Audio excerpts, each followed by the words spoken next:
Crônicas do Amanhecer.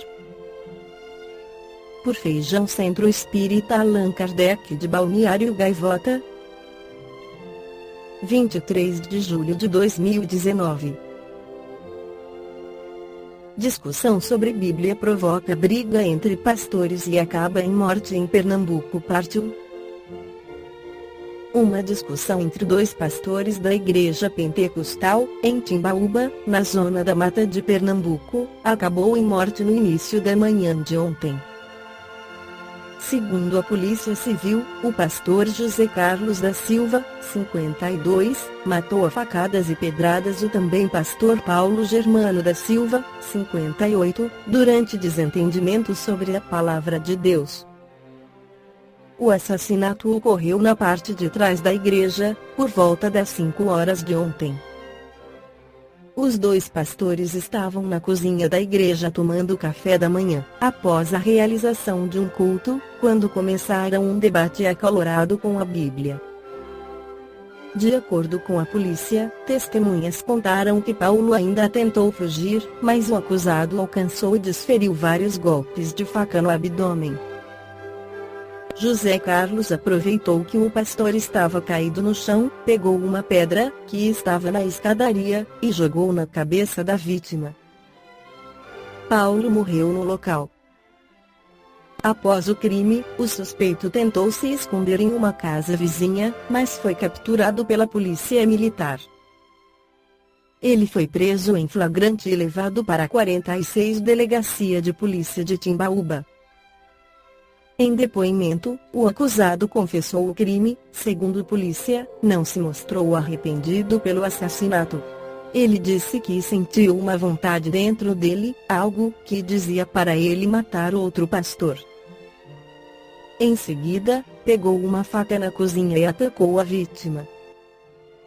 O outro pastor ainda tentou correr, mas não conseguiu, disse um policial, que pediu para não ser identificado.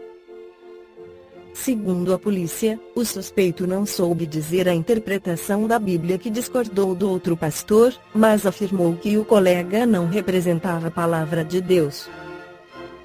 O corpo dele foi levado para o Instituto Médico Legal de Recife. Até o final da tarde de hoje, o corpo de Paulo Germano permanecia no INCO de Recife à espera de familiares. Familiares de José Carlos contaram à polícia que havia 3 dias que ele não dormia.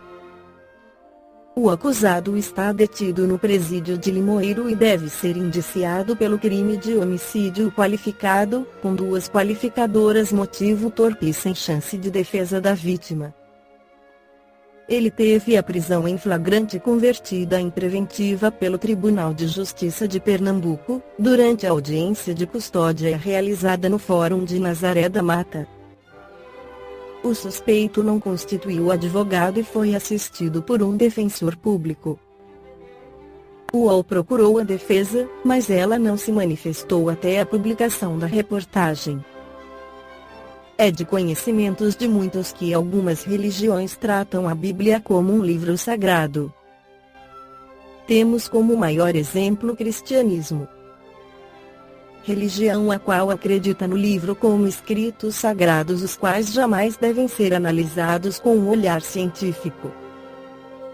Para os cristãos, todo o conhecimento em parábolas, versículos, Salmos é sagrado e deve ser seguido como única fonte de conhecimento. A Bíblia, segundo o Espiritismo, é um livro escrito por homens. Foram os apóstolos, os principais seguidores de Jesus que, após a sua morte e a seu pedido, iniciaram a transcrição de fatos da época para uma única obra, a qual se tornou a mais importante para diversas religiões.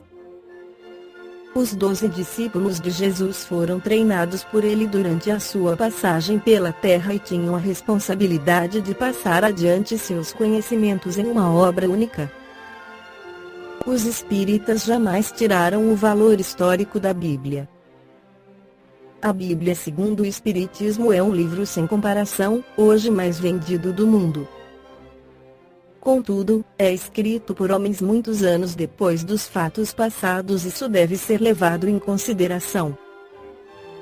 Muitos cientistas e intérpretes da Bíblia levam em consideração o hiato entre os fatos ocorridos e a narração dos apóstolos para criar a obra. O Espiritismo leva em consideração todas as parábolas narradas no livro como ensinamentos deixados por Jesus e registro histórico de sua passagem pela Terra. Não duvida de seus acontecimentos ou acredita ser uma escrita cheia de floreios para tornar a presença do maior médium que a humanidade pode presenciar ainda mais bela. Apenas leva em consideração o momento histórico da época. Uma das maiores provas que o Espiritismo acredita na Bíblia é seu uso em uma obra escrita por Allan Kardec. O fundador do Espiritismo lançou no século XIX o livro Evangelho segundo o Espiritismo. Nesta obra ele usa passagens da Bíblia para justamente com os espíritos de luz em suas reuniões mediúnicas passar o conhecimento da doutrina de forma mais simples. Na introdução do Evangelho segundo o Espiritismo esclarece Allan Kardec, podemos dividir as matérias contidas nos Evangelhos em 5 partes: os atos comuns da vida do Cristo, os milagres, as profecias, as palavras que serviram para o estabelecimento dos dogmas da Igreja, o ensino moral. Se as 4 primeiras partes têm sido objeto de discussões, a última permanece inatacável.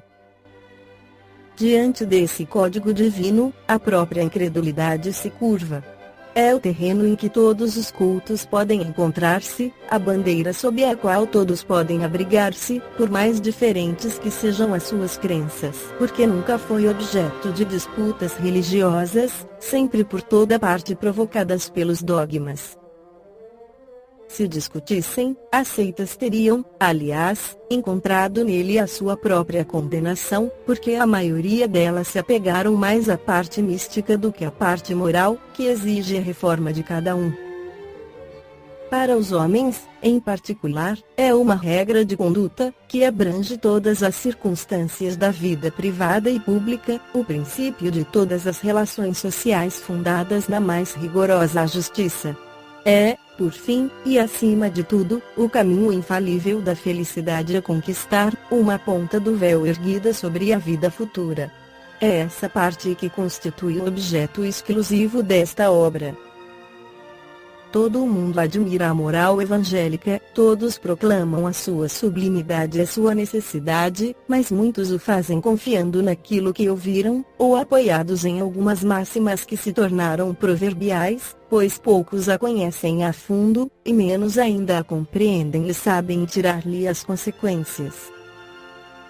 A razão disso está, em grande parte, nas dificuldades apresentadas pela leitura de Evangelho, ininteligível para a maioria.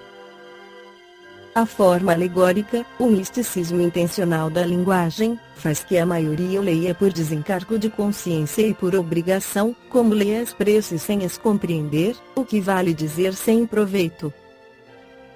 Os preceitos de moral, espalhados no texto, misturados com as narrativas, passam desapercebidos. Torna-se impossível apreender o conjunto e fazê-los objeto de leitura e meditação separadas. Composto de 28 capítulos, o Evangelho é um dos livros mais importantes do Pentateuco deixado por Allan Kardec como legado para a doutrina espírita. Ela é usada no Evangelho no Lar como busca para a paz entre as famílias. Também é objeto de estudo e explicação em reuniões espíritas para quem quer aprender sobre a doutrina. Esta foi a crônica do amanhecer de 23 de julho de 2019. Por Feijão Centro Espírita Allan Kardec de Balneário Gaivota. Que a paz esteja com todos.